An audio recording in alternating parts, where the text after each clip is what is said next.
So you got a couple of interesting points we want to cover today. First of all, the Torah says, yesterday we're talking about justice, and there's actually a medrash that says, there's noise coming from there. Maybe something's noisy there. Thank you. The medrash says that there was a king who had an orchard. King had an orchard. This orchard was his prized possession. And he had a bunch of kids, and his youngest son was his favorite son. So the king one day decided he gave the orchard to his son. So the Medrash says that there's a pasuk that says, Ki ani Hashem ohev mishpat. I love justice. Well, justice is like Hashem's orchard. And the beloved people are the Jewish people. So HaKadosh Baruch Hu gave us the laws of justice. All these laws of how to run a Beis Din and that the judges can't take bribes and everything else, it's a reflection on the love of God to the Jewish people. Because the same way the king gave the orchard to his beloved son, they're probably at some level, the Medrash, if the Medrash uses the orchard as the trigger point for the analogy, there's probably an idea the same way that an orchard produces good things. So justice for the Jewish people produces good things. That if we follow all the brachas of the Jewish people will come if you have law and order. And you notice that even in the Noachide laws, there's only one positive Noachide law, which is that they have to set up a system of courts, because society can't function without some sort of law. And you see that what happens because the judicial systems are overloaded, so things get out of control. No system is perfect. And in Torah, the court case takes a maximum of 2 days. And maybe they can make mistakes, but the other way, the alternative is worse. Sometimes in life you have to go with, there's no perfect system. So you have to pick the system which is the best that's available under the circumstances. There's no perfect system. So this is what you take. There's no perfect wife. So you take what seems to be the best under the circumstances. And just hope for the best. Then again, she feels there's no perfect husband, but they're wrong. So I told you, whenever my wife says something like, I'm not thrilled about that tie you're wearing, I say, don't criticize my choices. You were one of them. Then I changed my tie. My favorite is like I'm walking towards the door. My wife says, you weren't planning on wearing that tie, were you? Oh, me? This tie? No, this was my practice tie. No, this was just the one that I was going to wear to the door and then turn around and change. Okay, so then the Torah goes on and says like this. Lo sita lecha asher, pasuk 21. It's 6 lines to the top. Lo sita lecha asher kol eitz eitzel mizbach Hashem elokecha. Do not plant a tree by the altar of Hashem your God. Asher tasalach. Now, different opinions whether it means planting it on the entire Temple Mount area or planting it nearer to the altar. Different opinions among the commentators what the Torah is prohibiting. Page 1024. What exactly it is that the Torah is prohibiting. But at the end of the day, we do not plant a tree near the altar or on the entire Temple Mount. And one of the ideas behind this is that one of the things that the pagans they worship trees. There were certain trees called an Asherah. Number one. And number two, they felt that symbolizes God's influence in the world on a physical level, that God's influence is there in order to make things materialistically enjoyable for us. Whereas the Torah attitude is that God provides for us in order that we could grow spiritually. And therefore we keep that away from the Mizbeach. That's the basic idea here. And then the Torah goes on and says, do not make a one-stone altar. A matzeva, I think it's the best translated as a monument. It probably translates a monument. A pillar. A matzeva is a pillar or a monument. Whatever you translate to in English, it means a one stone. It's an altar made of one stone, one solid piece of rock. Don't do that, because Hashem hates it. Now take a look at Rashi for a second. It's on. We're going to see. Take a look at Rashi. It's the left column, right in the middle of the column. Lo sakim lecha matzeva, Rashi says is a matzeva, one stone. And then Rashi says, 7 lines on the bottom, Asher Saneh, which Hashem hates, he despises. Why? Says Rashi, Mizbeach Avonim, an altar of stones, Umizbeach Adama, filled with earth, Siva Lasos. That's what Hashem is commanded to do. Ve'ez ze Saneh, this Hashem hates. Ki chok haisa leknainim, it was one of the habits, one of the laws, one of these statutes of the Canaanites is they used one stone altars. Even though God favored altars during the time of the Avos, Avram, Yitzchak, Yaakov, they did use matzevas and they did offer on matzevas. So Rashi's asking, he's telling this is a question that we should all have. Well, what about back then? Says Rashi, Achshav Senea. Now God does not. Now God despises it. That's what Rashi says. There's been a change in God's view of altars, of one stone altars. Number one. Number two, the obvious question here is, yeah, but the Canaanites also used multiple stone altars. They had one stone altar. They also built altars made of many stones. So I understand if it's something the Canaanites were involved in. So what's changed? Why is one better or worse than the other? What's going on here? Okay. So there are several different ideas here. Idea number one is, what is a one stone altar? Why is it? What changed over there? First of all, the most basic explanation, the commentaries say that even the Canaanites, the one stone monument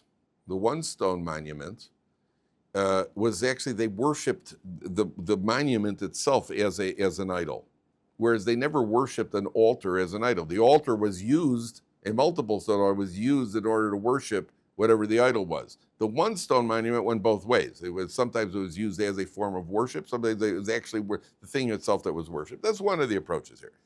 What the Mefarshim say is like this. Let's go back to the time of the Avos, Avram, Yitzchak, Yaakov. That's before the Torah was given. I saw, interestingly enough, there two of the commentaries have almost the same take on it, with one subtle difference between them. But they have the basically same approach over here.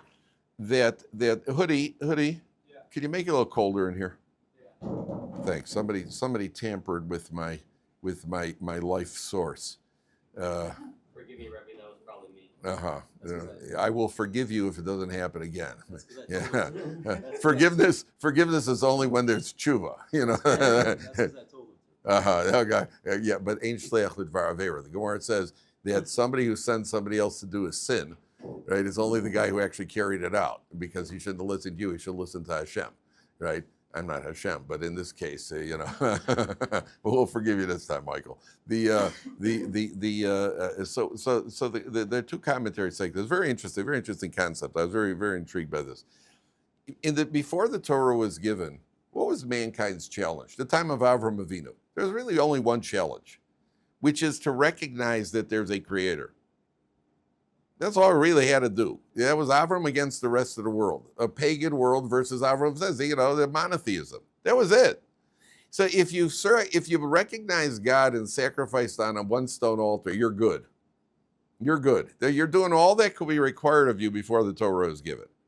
After the Torah was given, that's not enough, because now we've got obligations, multiple obligations. And the multiple obligations, the whole point of multiple obligations, we now have to grow. We have to continually serve God and grow. It's not just enough to say, okay, hi, God. Those people who say it's enough to be religious in your heart. I'm religious in my heart. Oh, yeah? Do you eat lunch in your heart also? That nobody does. No. Do you watch the Super Bowl in your heart? We actually watch the Super Bowl. Nothing else is limited that's important to us is limited to our heart. There's also, I'm religious in my heart. And you see that even davening. The minimal requirement for davening is that we have to move our lips and actually hear the words that we're saying in a whisper without disturbing the person next to you. And Jews are very good jugglers. They got to juggle a lot of stuff over here. Yeah. On the one hand, daven, say the words, but make sure you don't bother the guy next to you. They always say Judaism is not only vertical. Judaism is horizontal too. You have to. There's a man to God, but don't forget that there are other human beings on the planet also. Mick Jagger notwithstanding. Hey, please get off of my cloud. It's not your cloud, Mick. Some of us are on the cloud too. So it's not just your earth. So the Torah requires, after the Torah was given, there's got to be some sort of movement. Now look at the difference between what's the difference between a one-stone altar and a mizbeach? And a one-stone altar is basically complete. Nothing's added onto it. It's just there. A multiple stone altar, there's no end to how many stones you could constantly add on. You could keep adding on stones on the altar. That means stones, the growth continues. That's why God, you're right, at the time of the Avos it was acceptable. At the time of the forefathers it was acceptable. There was monotheism.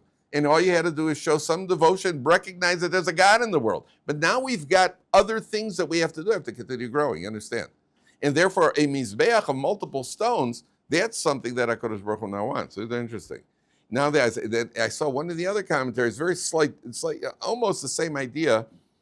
He said, one stone is recognition. When you see a stone, that's a sign that there's a creator. You found a stone. If you found a stone, God created a world. A stone is an item that actually was created by God. If you're willing to acknowledge that by putting up this one stone as an altar, good, then you're doing good. But that's only before the Torah was given. Now that the Torah was given, acknowledging God is not enough. That's where it starts. But then there's all the other mitzvahs. We have to continue growing and so on and so forth. By the way, where do you find it? When I say the word monument, what do you think of? A Statue of Liberty. That's one heck of a monument. And by the way, that's not made out of one piece. That was assembled of many pieces. That wasn't brought over as one piece. Washington Monument, right? Somebody once said, what distinguished Washington from other Americans, American politicians? He didn't lie. He didn't lie, right? Yeah, he didn't lie. That's the only difference between Washington and other politicians. When you were talking about altars and now monuments, so what my mind was tombstones. There you go. Very good. We have just good. You're what the two of you are saying. Good. That's that. When you say the word monument, the first thing that comes to mind by me is a tombstone. You put up a monument. They even call it a monument. I remember in Chicago, there's a monument shop. They had tombstones. Why do you put up, very good to you, it's a tombstone. Why do you put up a tombstone? What is interesting about a tombstone? It's one stone. And you put up one stone. What does that show? That shows that the deceased is finished growing. There's no more growth after he dies. And I think the Jewish tradition, when you visit a cemetery, we don't put flowers in a cemetery. What do we put? You put stones on the grave, which symbolizes that the merit of the deceased can continue. That means he can't grow as a person anymore, but the effects he left behind, so that does help the neshama in the world of truth. So you put on a stone that there is still potential growth for him. But ultimately, what he could accomplish is the monument. He's finished. His growth is finished. So the monument represents, that's it. Growth is finished over here. It's one stone. That's all it is. That's the antithesis to Judaism. The antithesis to Torah Judaism is, this is who I am. And I'm at a level that I like. People will sometimes say, I'm comfortable with my level. This is my level. If you're comfortable with your level is downgrading. That's right. There's no middle ground. Sometimes you have to just maintain your position to solidify your position. But Judaism is about growth. And so the monument, HaKadosh Baruch Hu despises a monument. He despises a monument because a monument represents that person is finished, number one. Number two, the idea of an altar is that it's unity. It's Jewish unity. It's not an individual. It's not the Lone Ranger. Da-da-dum, da-da-dum, da-da-da-da-da-da-da-da. Do you remember it? The Lone Ranger, right? Yeah. And Tonto, remember? I love the Lone Ranger. The what do you call it? The Lone, they use the William Tell Overture as the music. Da-da-dum, da-da-dum, da-da-dum, da-da-da-da-da-da-da-da-da-da. Did you ever see the Lone Ranger? So when I heard the William Overture, I thought it was from the Lone Ranger, but when the Lone Ranger took it from the William Tell Overture. Sometimes, like when you hear Jewish music, that nowadays hear Jewish music, then you learn Tehillim. And say, wow, Dovid HaMelech also heard a Shweki. He got it in the wrong direction, fellas. What came first? What came first, the chicken or the Shweki? So you had the Lone Ranger. We don't want Lone Rangers in Judaism. We want unity. A mizbeach is a lot of stones put together serving HaKadosh Baruch Hu. That's the Jewish community. We want unity. We don't want individualism. Everybody is an individual, and everybody has their own way of serving HaKadosh Baruch Hu, but it's got to be within the framework of the entire Jewish people. Okay. Number 3, a completely different spin on this. Completely different spin on the pasuk. The Torah says, "V'losakim lecha matzeva, asher sanei Hashem elokecha." Commentaries say, one of the commentaries says, you know what a matzeva is? It's an immovable pillar. Sometimes people in life develop a policy. This is our policy. I have a policy, and therefore I don't break my policy. Yeah, but could be your policy is wrong. Sdom also had a policy. We have a policy. We don't take in visitors. We don't help the poor. That's our policy. Oh, if you call it a policy, somehow they gives it a certain holiness. No. Change your policy. So I heard once about a guy was sitting at a supper table. There's a knock on the door. And a guy came collecting for a worthy cause, either for poor people or for yeshiva or whatever it was. So the guy gets up and he welcomes him into the house, and he sits down with the guy, talks to him for 20 minutes, and writes him out a nice, generous check. So after the guy left, his wife said to him, Chaim, why did you leave? We were eating supper. Why did you? He said, listen, I know of a halacha that says you're not allowed to stop in the middle of saying Shema, and you're not allowed to interrupt in the middle of saying Shemona Esrei. I don't know of any halacha that says you can't interrupt in the middle of supper to help a Jew. I don't know any halacha like that. So sometimes we have a policy. We don't answer the door while we're eating, or we have a policy. We don't give to certain organizations. It's our policy. Your policy has to be reviewed. Don't make yourself a matzeva. And furthermore, it has to do with personal character traits. I have anger. Therefore, I'm excused for getting angry whenever I have anger. No, that's your own matzeva. You're turning yourself into a pillar. You've made yourself into a pillar. I have a pillar. I don't move. I don't change my personality. We were put here to change. We were put here to work on ourselves. And therefore, the Torah says, don't make a matzeva which Hashem despises. Okay. Take a look at, skip down now. To 2 psukim later. Okay. So here it says like this. Pasuk Beit. First it says, Lo sizbach l'Hashem l'kecha shor v'seh asher yeh bo mum kol davar ra. Do not bring a offering of a blemished animal. Ki to'avas Hashem l'kecha. It's the abomination of Hashem. So obviously you should not bring, if you're going to bring if you're going to bring an animal to the Beis Hamikdash, it certainly shouldn't have a blemish, and there are other halachas that are learned. Then it says like this: Ki yimatzei bekirbecha, 5 lines from the bottom. Ki yimatzei bekirbecha be'echad she'arecha asher Hashem lokecha nosei lach. If there is found among you isha asher yases harabe nei Hashem lokecha, a man or a woman who does bad, lav or brisa, to break the covenant. Now, why do you break God's covenant? What's the number one way of breaking the covenant? Vayelech vayavod Elohim acherim. He went and worshipped other gods. Vayishtachavu lahem, bowed down to them. Other gods. He went and worshipped other gods. V'la shebesh o la yareach, the sun or the moon, or la kol tzva hashemayim, he worshipped the constellations. Asher lo tzivisi. Somebody goes and he worships other constellations. He worships idol worship, and worshiping the sun, moon worshiping, all those things. Even if a person says, listen, God created it, and by worshiping the sun, I'm acknowledging God's greatness, magnificence that He created the sun. V'hu gad lecha v'shamata. You're told and you hear. V'darash tehetev, and you investigate well.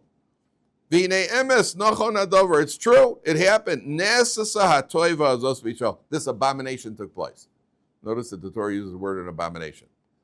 That worshiping idols is called an abomination, similar to various forms of immorality, which the Torah describes as abominable. So it's an abomination. Okay, so the first question over here is, if you'll notice, at the bottom, the last two words on 1024, it says, V'hu gad lecha, it'll be told to you, V'shamata, and you shall hear. Well, if it's told to you, you hear, don't you? V'hu gad lecha, it's told to you, V'shamata, and you should hear. You should hear, but you may not be listening. So, Who would, if somebody comes over, hey, I got to say, I got to tell you something about some idol worship.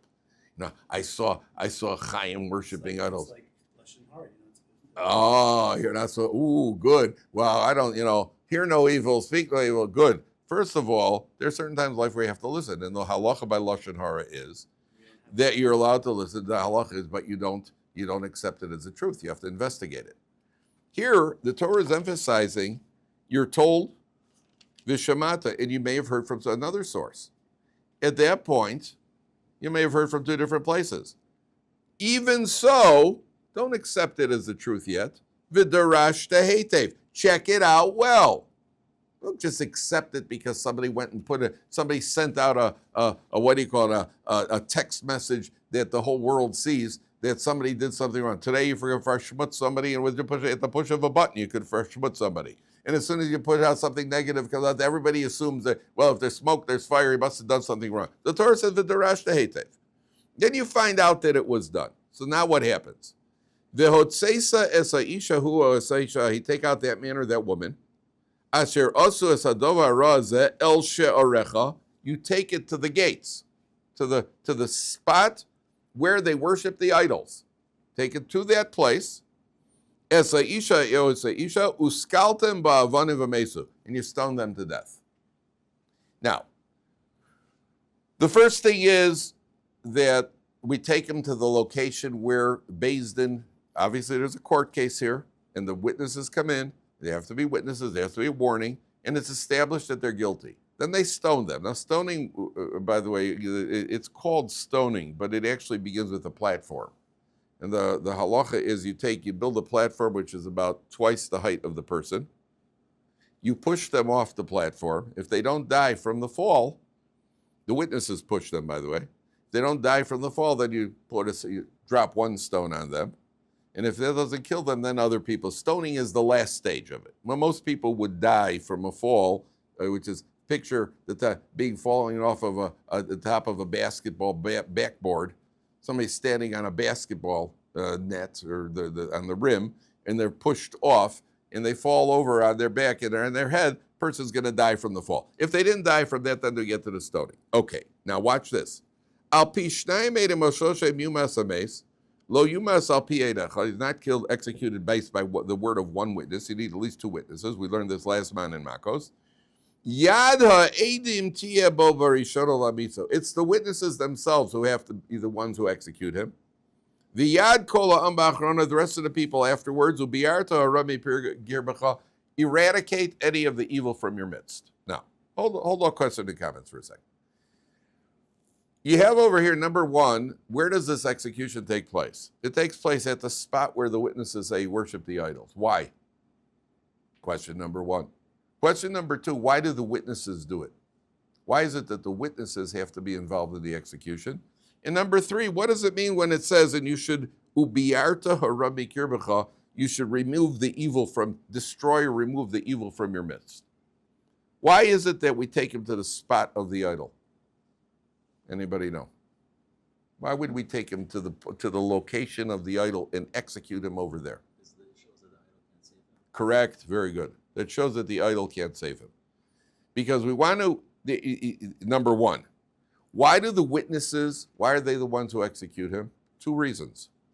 Why the witnesses? Because they were lying that they're liable for the crime, that he was going to be like. And therefore what? They have a lot to lose if they're lying. They have a lot to lose if they're lying. What are they going to lose? Their life. No.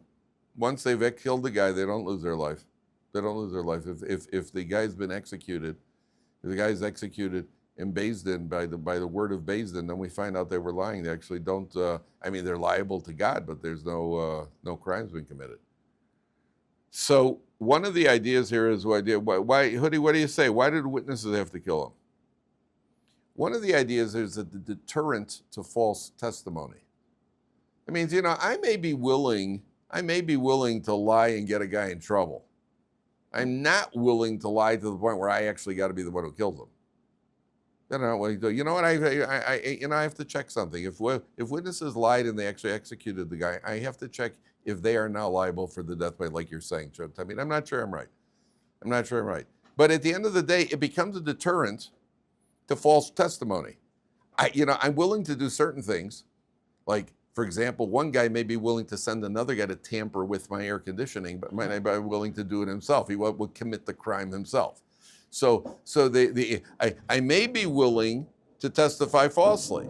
I'm not willing, or I'm even willing to tell a guy in high school. I'm willing to tell a guy, not that I ever did this. I'm just, any similarities to real life are purely because they're similar, because they actually happened. I may be willing to tell another guy, by the way, the teacher's briefcase is on the table and he's not in the room. I was never willing to be the guy to take the test out of the briefcase. And rarely did we. By us, the idea of taking a test, you ever hear the expression, we have to take a test today? Yeah, well, we took that literally. Taking a test meant taking the test. I'll pay you if you pay me, I'll tell you all the trade secrets. I was never the guy I'll tell somebody that the briefcase is there. I was never the guy who took it. I didn't have the guts to do that. And just yesterday, by the way, I wrote something on my hand. I had to remember, a guy told me that I had to remember to bring an item to the other yeshiva. The guy told me it, and I was going up to my house, and I had to remember to bring it this morning, so I wrote it down on my hand. So the guy was laughing. I said, well, didn't you see how instinctive it was for me to write it on my hand? That's from 4 years of high school. That's what the inside of fingers were for. That's what the back of the guy's neck in front of me was for. So I wrote, right. So at the end of the day, there's certain things I'm willing to testify falsely. I'm willing to get him in trouble, and I'm willing even to get him in enough trouble that you'll kill him. But I gotta kill it. Whoa. So then that shows that that means that it's the ultimate test for them, because most people aren't willing to do that. But it also is a way, and it goes to ubiarta haramikir bechad. Now, what do the words mean to you, gentlemen, when it says you have to remove the evil from your midst? What is that referring to? What would you say that's referring to? These sinners have to get it out. Get the sinners out of here. Get that cancer out of here. But it also refers to the witnesses themselves. You saw, if you're walking on the street on Shabbos and you see you see a cars driving on Shabbos, it has a negative effect on us. Shabbos, well, we don't, right, but it has a negative effect on us. That's not what we do. By the way, okay, we're going to eradicate some negative effects over here. Give me that thing, Shabbos. We're not going to do that. But you should know that when we see anything that we see has a negative effect on us. I once saw a study, I think they said, the average American kid, by the time he's 18 years old, has seen 20,000 murders on TV. By the time he's 18 years old. 20,000 murders he's seen on TV by the time he's 18 years old. Yeah, they watch a lot of TV. You see a lot of murders. So it's having an effect on the person. It's having an effect on the person's neshama. Now, do you know that the Rodney King trial, you heard something fascinating? The Rodney King trial, I was in America, by the way, when they had the Rodney King riots. I happened to be in Columbus by my in-laws, and they had this Rodney King thing where the police arrested him in Rodney King in Los Angeles. And these cops pulled him out. Okay, he was cracked up, and he was giving them a hard time. And the cops took it, they very, very methodically broke every bone in his body, and that triggered off riots across the. They even had bumper stickers came out that said, "L.A. police will treat you like a king." Yeah, remember that? Right. Okay. I was there in America at the time when they had these riots. Okay. Listen, he was no Tzatzkala, if he was but and he was resisting arrest, whatever it was. Okay. They had the riots. Now they had the trial for the cops. One of I saw the video of what the cops did to him. And when you first see it, you're like, oh man, wow. In the trial, part of the defense strategy was showing that video. They showed it 104 times during the trial. Because the first time you see it, second time you see it, by about the 20th time you see it, it's boring. By 20th time, 30th time you see it, it's already boring. I heard about a rabbi came to America came from Europe to America, and he heard everybody talk about TV. I don't talk about TV. So he said, what's the hack with television? Everybody's making it. So he said, come here. So he said, what, show me something. What's on? So they happened to show a boxing match. He'd never seen a boxing match before.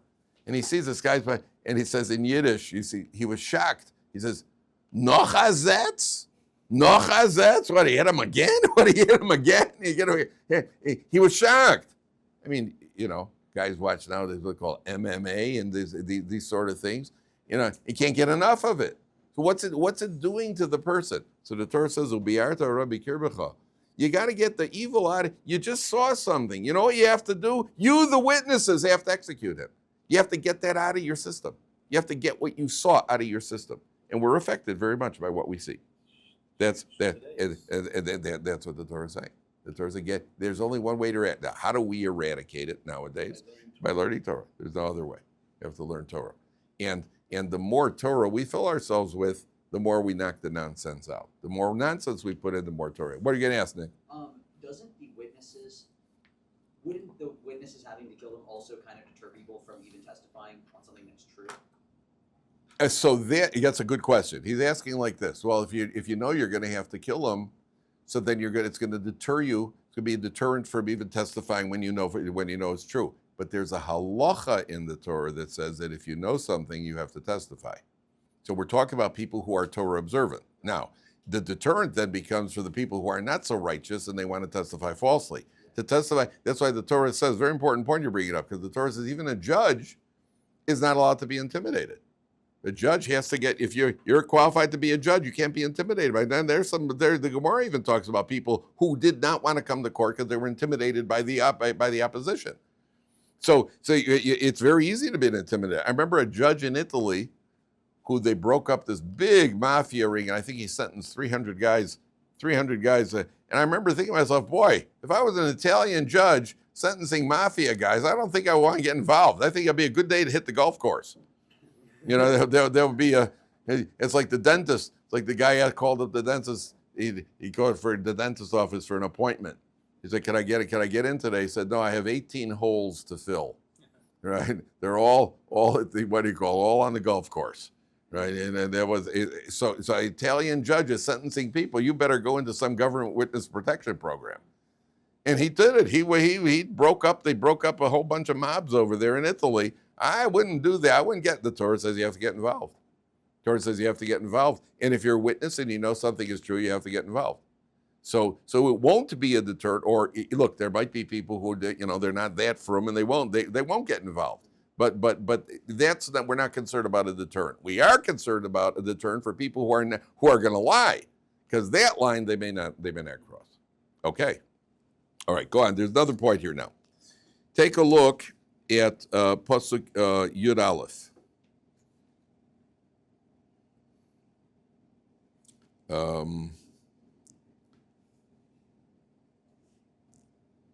Okay, this is extremely important. It starts on pasuk Ches. Very pasuk Ches. Ki yipolei mimcha dover lamishpat. When something is hidden from you, it's in the middle of the page. On pasuk Ches. Ki yipolei mimcha dover lamishpat. When a matter of the judgment is hidden from you, we're talking to the judges now. Bein dam ledam. Different forms of blood. Some blood is a sign of impurity, some blood is not. Bein din ledin, one law and another. Ubein nega lenega, one form of affliction, where a person may have tsaras. Divrei rivos bisharecha, various forms of contention. What do judges do? We don't know. We're living out in the Galilee, and a court case came up. Could be monetary law, could be ritual law. And we're the judges, we're the experts, so we don't know. Sometimes in life a person doesn't know. I don't know is a very good answer sometimes. I don't know. So what do we do? Ve'kamta ve'alisa el hamakom asher yivchar Hashem elokecha bo. You go up to the Beis HaMikdash. What was in the Beis HaMikdash? You had 3 levels of Sanhedrin at the Beis HaMikdash. There were 2 Sanhedrins of 23, and then there's this Sanhedrin of 71 that sat in the Lishkas HaGazis, which is the chamber of hewn marble. So you go up to Yerushalayim, and the Torah is teaching you over here, you know what? Sometimes in life, if I don't know, I don't want to ask. You know why? It's embarrassing. I don't know. I'm hesitant to ask because that means I'm admitting that I don't know something.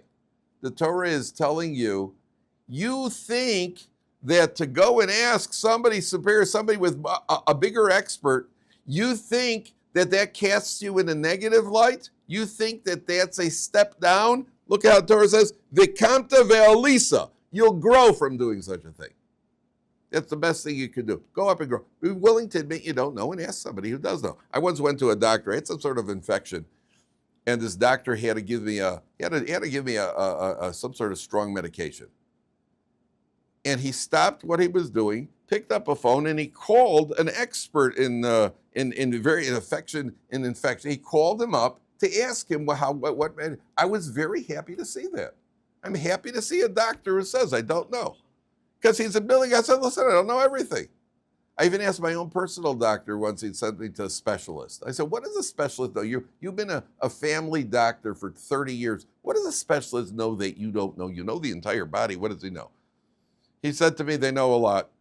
He said they know a lot, and a lot of it has to do with experience. He said, experience, he's treating the same thing day after day. He's got the experience. And he was willing to say, I don't know. You have to go to an expert here. I don't know. That's a very good sign. Here, Torah says, V'kamta ve'alisa. So who do you go to? Ubasa el kohanim elavim el shofet asher yeh b'yamim ahem. You go to the judges who are in your times, which obviously begs the question. I'm not going to go to a judge who lived 200 years ago. Why does the Torah say, you go to the judges who will be there in your days? Well, who else would I go to? I can't go to judges in the future, and I can't go to judges around in the past. So which judges would I go to anyway? The answer is, sometimes we think, well, listen, if Reb Moshe Feinstein was alive still, or if the Vilna Gaon was alive, then I would go and ask him. The rabbis in my day and age, I mean, how much, they know more than I do, but Torah says, no. Those are the judges. The judges in your days are the judges that you go to. Don't disparage those judges. You're obviously not going to go to Shmuel Hanavi, who was judge a couple thousand years ago. You're going to go to these judges. V'darashta v'gidu l'cha dvar mishpat. Now watch this. You'll do, Torah goes along, it says, you'll do whatever they tell you to do, and then skip down 2 lines to the bottom. This is a fascinating concept. Al pi ha-Torah asher yorucha, based on the Torah that they instruct you, v'al ha-mishpat asher yomer l'cha tasa, by the judgment that they tell you should do, lo soser min ha-dover asher yagidu l'cha yamin usmol. Do not veer off right or left. Don't veer off. Do whatever they tell you to do. Watch this, gentlemen. Take a look at Rashi. It's top column, 1028, top line of Rashi. Yamin usmol. Afilu omer lecha, even if the judge tells you, al yamin shehu smol, ve'al smol shehu yamin. If the judge tells you right is left or left is right, you should still do it. The kol shekain, and certainly, sweetly, she'omer lecha al yamin yamin ve'al smol. Certainly if he tells you right is right and left is left. Even if he tells you right is left and left is right, you should do what the judge says. Why should I do what the judge tells me to do? If he tells me right is left, but I know right is right, so why should I do that? The answer is that sometimes you think right is right. He's telling you right is left. Left is right. You thought that you understood it clearly. He's telling you got it all wrong. And do what he says. He's the expert. And I went to him. He's the expert. He knows, and he's telling me, okay. Who's the other? But there's hold. There's a very interesting take here. Very interesting. One of the commentaries says like this. A lot of people don't like being told what to do. A lot of people are nonconformist. If I'm facing you, your right is my left. That means I'm opposing you. I don't like to hear what other people have to tell me how to live my life. and what the halach is, where I should be more stringent and where I'm doing right. I don't like hearing that. When I'm opposing you, then right is left. But if I'm willing to stand behind you and follow, then what happens? Right is right and left is left. And what the Torah is really telling you is, you know what? Be willing. Somebody once said, those who don't follow inevitably obstruct. And you have that in every shul, you have that in every community, you have that there are always those who are opposed. They don't do it on themselves. They oppose you. It's not as if, oh, I'll do it. Let me do it. No, they just oppose you and get it in the way. And there are always people who say, I don't want to follow somebody else. I'll be my own man over here. What we said earlier about Lone Rangers. You know what? Be willing to follow. There are those who are greater and wiser than us. And if I stand behind him, I won't even have the problem at all, because right won't be left to me. Right will be right and left will be left. And therefore the Torah says, you know what? You should be willing to get behind him, follow him. That's what the Torah says. Yeah, we'd be willing to follow. I don't like, it doesn't say, that's what I have to do. That's what the Torah requires of you. Yeah, that's what the Torah requires of you. Yeah, but I don't understand. Who says you have to understand everything? We have to understand everything. You could quit right now. We're never going to understand everything. And there are people who know a little better than us. People have greater foresight, and they understand better than us. And a person should be, well, yeah, you have a Rav of your shul, you have a Rav of your community. The Rav doesn't, when you go to a doctor, and the doctor tells you something, and you say, why? What's he going to do? Give you a lesson on 6 years of medical school?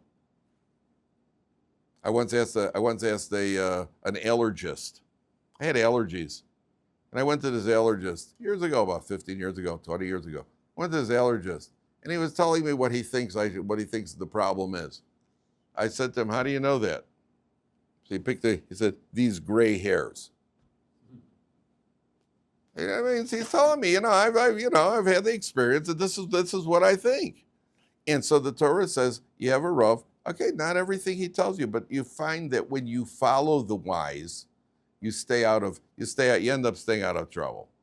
And when you do it on your own, that's when you get into trouble. And a person has to know right is right, left is left. And therefore you have to be willing to be a conformist to a certain extent. Okay, we'll stop here, gentlemen.